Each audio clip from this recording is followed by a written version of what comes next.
हस्तिनापुर के प्रतापी राजा शांतनु एक दिन शिकार करते हुए गंगा नदी के तट पर पहुंचे। वहां उन्होंने एक मैं अत्यंत गंगा सुंदर हूँ। और तेजस्वी स्त्री को देखा। उसकी दिव्यता देखकर राजा मंत्रमुग्ध हो गए। मैं गंगा राजा ने हूँ। उनसे परिचय पूछा। स्त्री ने मधुर स्वर में कहा, राजन, मैं एक साधारण I स्त्री am हूँ, Ganga, पर आपकी goddess धर्मनिष्ठा of और this river. करुणा ने मुझे यहाँ खींच लाया है। Accept but you must vow. राजा शांतनु उनके I प्रेम am में Ganga, पड़ गए और विवाह का goddess of this प्रस्ताव river. रखा। स्त्री ने Accept विवाह के but लिए you एक must शर्त vow. रखी। ओपन कोट, आप मेरी किसी भी बात या कर्म पर प्रश्न नहीं करेंगे। यदि आपने ऐसा किया तो मैं तुरंत आपको छोड़कर चली जाऊंगी। मैं Close quote। गंगा हूँ। प्रेमवश राजा शांतनु तो ने ये यह शर्त विवाह स्वीकार हुआ। कर ली।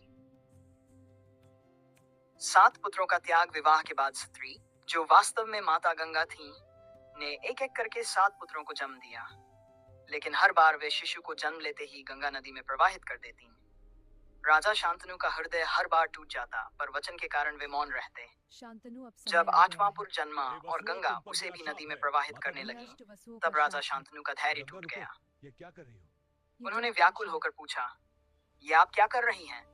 निर्दोष बच्चों की हत्या क्यों? अष्ट वसुओं का रहस्य तभी माता गंगा बोली, राजन, आपने अपना वचन तोड़ दिया, इसलिए अब मुझे जाना होगा। लेकिन जाने से पहले सत्य बता देती हूँ। ये हमारा वचन है। उन्होंने बताया कि ये 7 बालक अष्टवसु थे, गंगा में जिन्हें अशी वशिष्ठ के शाप के कारण मनुष्य योनि में जन्म लेना पड़ा था।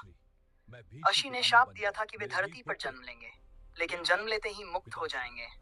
केवल एक वसु को धरती पर दीर्घ जीवन जीना था। वही 8वां पुत्र था।